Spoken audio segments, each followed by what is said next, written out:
नमस्कार, स्वागत है आपका मत्ती के 22वें अध्याय के चौथे दिन में। और आज हम बात करने वाले हैं सबसे महत्वपूर्ण आज्ञा की जो यीशु बताते हैं हमारे जीवन के लिए बहुत जरूरी है। देखिए पद 34 से 40 में क्या होता है। जब फरीसियों ने सुना कि यीशु ने सदूकियों का मुंह बंद कर दिया तो वे इकट्ठा हुए। उनमें से एक व्यवस्थापक ने उसे परखने के लिए उससे पूछा, हे गुरु, व्यवस्था में कौन सी आज्ञा बड़ी है? उसने उससे कहा, तू परमेश्वर अपने प्रभु से अपने सारे मन और अपने सारे प्राण और अपनी सारी बुद्धि के साथ प्रेम रख। बड़ी और मुख्य आज्ञा तो यही है, और उसी के समान यह दूसरी भी है कि तू अपने पड़ोसी से अपने समान प्रेम रख। यही दो आज्ञा सारी व्यवस्था और भविष्यवक्ताओं का आधार है। अंतिम पद देखा आपने? पुराने नियम में जो कुछ भी है, सारी व्यवस्थाएं, सारी भविष्यवक्ताओं, उनका आधार यही दो आज्ञाएं हैं। अगर मूसा की दी हुई 10 आज्ञाओं के बारे में देखें तो 4 आज्ञाएं शुरू की वो परमेश्वर को प्रेम करने को लेकर है, और अंतिम 6 पड़ोसियों को प्रेम करने को लेकर है। परंतु 10 आज्ञाओं में 2 आज्ञाओं को छोड़कर बाकी सारी आज्ञाएं नकारात्मक हैं। तू विश्राम दिन को पवित्र मानना, अपने पिता और अपनी माता का आदर करना, ये दोनों सकारात्मक है। ये आपको बताती है कि क्या करना है। परंतु बाकी की सारी आज्ञाएं वो नकारात्मक हैं। वो आपको यह बताती है कि क्या क्या नहीं करना। मुझे छोड़कर दूसरे को ईश्वर करके न मानना, अपने लिए कोई मूर्ति खोदकर न बनाना, अपने परमेश्वर का नाम व्यर्थ में न लेना, खून न करना, व्यभिचार न करना, चोरी न करना, झूठी साक्षी न देना, किसी और की वस्तु का लालच न रखना। परंतु यीशु की ये दोनों आज्ञाएं ये सकारात्मक हैं। अगर मैं परमेश्वर से प्रेम करूंगा तो मैं किसी और ईश्वर को नहीं मानूंगा, मूर्ति नहीं बनाऊंगा, उसका नाम व्यर्थ में नहीं लूंगा। अगर वैसे ही अगर मैं अपनी पत्नी से प्रेम रखूंगा तो मैं व्यभिचार कभी नहीं करूंगा।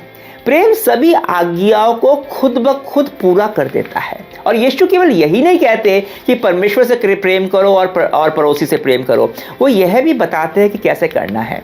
प्रभु से अपने सारे मन, अपने सारे प्राण, अपनी सारी बुद्धि के साथ प्रेम रख। मन वो स्थान है जहाँ पे हमारी अनुभूतियाँ, हमारी भावनाएं होती हैं। प्राण में हमारी इच्छा शक्ति बचती है, और बुद्धि से आप सोच विचार कर सकते हो।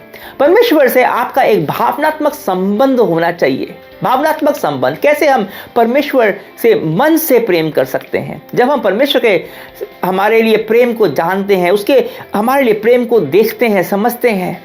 1 यूहन्ना 4:9 में लिखा हुआ है कि हम इसलिए प्रेम करते हैं कि पहले उसने हमसे प्रेम किया। पहले परमेश्वर ने हमसे प्रेम किया, यीशु ने हमसे प्रेम किया, उसने हमारे लिए अपना बलिदान दे दिया।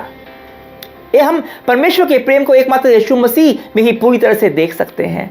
और जब हम ये देखते हैं कि यीशु ने हमारे लिए क्या किया, तो भावनात्मक रूप से हम परमेश्वर से प्रेम किए बिना रह नहीं सकते। पर परमेश्वर के प्रेम को समझने के लिए बुद्धि भी तो होनी चाहिए। बिना बुद्धि के आप ना तो उसके प्रेम को समझ सकते हैं, ना ही उसके वचन को। और फिर उसको प्रेम को स्वीकारने के लिए इच्छा भी आपको होनी चाहिए, और उसे अपने जीवन में सर्वोच्च स्थान देते हैं इच्छा से।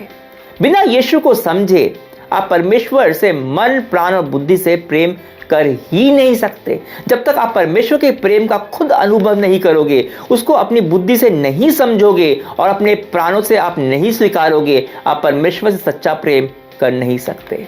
बिना यीशु के परमेश्वर के संबंध में आप केवल और केवल धर्म बनकर रह जाता है। सिर्फ और सिर्फ धर्म बनकर रह जाता है, जिसके परमेश्वर से प्रेम की बातें तो होती हैं, पर वास्तविक प्रेम की अनुभूति ना समझ और ना ही उसकी इच्छा होती है। अगर आप परमेश्वर से प्रेम करना चाहते हैं तो यीशु को देखो, यीशु की तरफ देखो, उस क्रूस की तरफ देखो। और दूसरी आज्ञा जो यीशु ने दी वो है, तू अपने पड़ोसी से अपने समान प्रेम रख। यहां सबसे महत्वपूर्ण है, अपने समान प्रेम रख। जैसे मैं खुद से प्रेम करता हूं, वैसे ही मुझे अपने पड़ोसी से भी प्रेम करना है। अब सवाल यह उठता है, मैं खुद से प्रेम कैसे कर सकता हूं? कैसे कर सकता हूं खुद से प्रेम? और इसे थोड़ा सा समझने की आवश्यकता है। उससे पहले मैं वास्तविक प्रेम की परिभाषा आपको समझाने की कोशिश करूंगा। प्रेम शब्द को हम इतना ही ज़्यादा उपयोग कर चुके हैं कि उस शब्द की जो गंभीरता है, उसके जो मायने हैं, कहीं ना कहीं ख़त्म हो गया है। बाइबल के हिसाब से प्रेम वो है कि जब हम किसी को प्रेम करते हैं तो हम उसके सबसे बड़े हित के बारे में सोचते हैं। परमेश्वर ने हमें खुद को प्रेम करने के लिए बनाया है, खुद से सबसे बड़े हित के बारे में सोचने के लिए हमें बनाया है। और सबसे बड़ा हित स्वार्थ नहीं है, लालच नहीं है, वासना भी नहीं है। सबसे बड़ा हित वो है जो परमेश्वर हमारे लिए सोचते हैं। दरअसल अगर हम अपने सबसे बड़े हित को सोचेंगे तो हम खुद को स्वार्थ से, व्यभिचार से, लालच से, इन सारी चीज़ों से दूर रखेंगे। उन तमाम चीज़ों से हम बचेंगे जो हमें अपवित्र करती हैं और हमारे और परमेश्वर के रिश्ते के बीच में समस्या उत्पन्न करती हैं। जब आप खाना खाते हैं, आपको भूख लगती है, तो आप खुद से प्रेम कर रहे हैं। जब आप अच्छे कपड़े पहनकर अच्छा दिखते हैं तो आप खुद से प्रेम कर रहे हैं। किसी खतरनाक स्थिति में जब आप बचाव करते हैं अपना, तो आप प्रेम कर रहे हैं, आप खुद से प्रेम कर रहे हैं। जब आप चाहते हैं कि दूसरे आपको पसंद करें और उसके लिए आप अच्छा होने की कोशिश करते हैं, आप प्रेम कर रहे हैं। पर अगर यह प्रेम केवल अपने लिए ही सीमित है और जहां दूसरों का कोई भी स्थान नहीं है, तो यही स्वार्थ हो जाता है। इसलिए यीशु कहते हैं दूसरों से अपने समान प्रेम रखो। जो प्रेम आप खुद को करते हो वही दूसरों से भी करो। आपको अच्छे खाने खाने की चाहत है तो यही चाहत अपने पड़ोसी के लिए भी रखो। आपको अच्छे कपड़े पहनने पसंद है, वही चाहत आप दूसरों के लिए भी रखो। आपको आरामदायक घर चाहिए तो प्रार्थना करो उन लोगों के लिए जिनके पास घर नहीं है।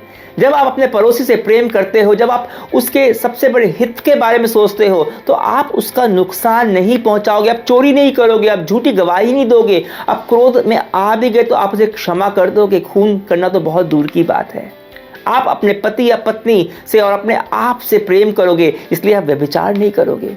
यीशु ने यह कभी नहीं कहा कि आप अपने आप से प्रेम करना छोड़ दो, न ही यह कि केवल खुद से ही प्रेम करते रहो, कि दूसरों से मतलब ना रखो। यीशु कहते हैं खुद से प्रेम करो और उसी प्रेम को दूसरों से प्रेम करने का आधार बनाओ। जो उत्साह अपनी आवश्यकताओं को पूरा करने के लिए रखते हो, उसी उत्साह से दूसरों की सेवा करो, उनकी आवश्यकताओं को पूरा करो। आप जानते हो ये एक बहुत बड़ी सच्चाई है। अगर आप काफ़ी दूसरों की मदद करते हैं वो पाने में जो उन्हें चाहिए, तो आपको वह सब कुछ मिलता है जो आपको चाहिए। दूसरों से प्रेम करके, उनकी सेवा करके एक तरह से आप अपने आप से भी प्रेम कर रहे हो, क्योंकि परमेश्वर ने हमें एक दूसरे के लिए बनाया है। अगर हम सब पड़ोसी से वैसा ही प्रेम करने लगे जैसा कि खुद से करते हैं, तो यह दुनिया पल भर में स्वर्ग बन जाएगी। परंतु इस पाप के कारण टूटी हुई दुनिया में दूसरों के सबसे बड़े हित के बारे में सोचने का मतलब है, अधिकतर समय उसका मतलब यह होता है कि आपको अपने हितों का बलिदान देना होगा। क्योंकि आप तो सोच रहे हो, दूसरे आपके लिए नहीं सोच रहे हैं। परंतु हमारे गुरु यीशु ने भी तो यही किया, यही तो उन्होंने हमें सिखाया। यही बलिदान ही तो परमेश्वर के हमारे प्रेम का परिचायक है। यही तो स्वर्ग के राज्य की नागरिक होने की पहचान है। 1 यूहन्ना 3:16 में लिखा है, हमने प्रेम इसी से जाना कि उसने हमारे लिए अपने प्राणों को दे दिया, और हमें भी अपने भाइयों के लिए प्राण देना चाहिए। और इसके लिए जैसा प्रेम करने का यीशु हमें बोलते हैं, वैसा प्रेम करने के लिए हमें यीशु की ही सामर्थ्य चाहिए। उस पर निर्भर रहे बिना न तो हम परमेश्वर से अपनी प्राण, बुद्धि और प्रेम, अपने मन, प्राण और बुद्धि से प्रेम कर सकते हैं, न ही अपने पड़ोसी से अपने जैसा प्रेम कर सकते हैं। वो तो छोड़िए, खुद से भी हम सही तरह से प्रेम नहीं कर सकते। तो आइए इसके लिए हम प्रार्थना करें और उसकी प्रेम करने की सामर्थ्य अपने जीवन में मांगे। धन्यवाद करते हैं यीशु कि तूने ये ना बोल के हमें क्या क्या नहीं करना चाहिए, हमें सिर्फ 2 आज्ञाएं दी, जिसमें सारी की सारी आज्ञाएं सिमट के रह गई। और वो आज्ञा है प्रेम, प्रेम परमेश्वर से और दूसरा हमारे पड़ोसी से। कई बार हम भूल जाते हैं कि हमारे पड़ोसी कौन है। जो हमारे साथ रहते हैं वो हमारे पड़ोसी हैं। और परमेश्वर प्रभु, हम तेरे से वैसा प्रेम नहीं कर सकते अपने मन, अपने प्राण, अपनी बुद्धि से। कई बार हम तेरे प्रेम को समझ भी नहीं पाते हैं। उसको हम गारंटेड ले लेते हैं, जैसे कि वो तो है ही। पर तूने कितना बड़ा बलिदान हमारे लिए दिया है वो हम नहीं समझते हैं। हमारे लिए वो एक हम रोज सुनते रहते हैं उस चीज़ को, पर तूने अपने आप को भी नहीं छोड़ा हमारे लिए अपने को बलिदान दे दिया। और ऐसा ही प्रेम चाहता है कि हम दूसरों से करें, और ये हम खुद से नहीं कर सकते परमेश्वर। उसके लिए तेरी सामर्थ्य चाहिए, तेरी सामर्थ्य के बिना नहीं कर सकते। इसलिए आज तेरी सामर्थ्य मांगते हैं दूसरों से प्रेम करने के लिए, वैसा प्रेम करने के लिए जैसे हमें खुद के साथ करना चाहिए, और हमें खुद से भी प्रेम करना सीखा। हमारे बड़े हित के बारे में हम अपने हित को तेरे नज़रिए से देख सकें, अपने स्वार्थ के नज़रिए से नहीं, अपनी वासनाओं के नज़रिए से नहीं, पर तेरे नज़रिए से। यीशु के नाम से प्रार्थना करते हैं, आमीन।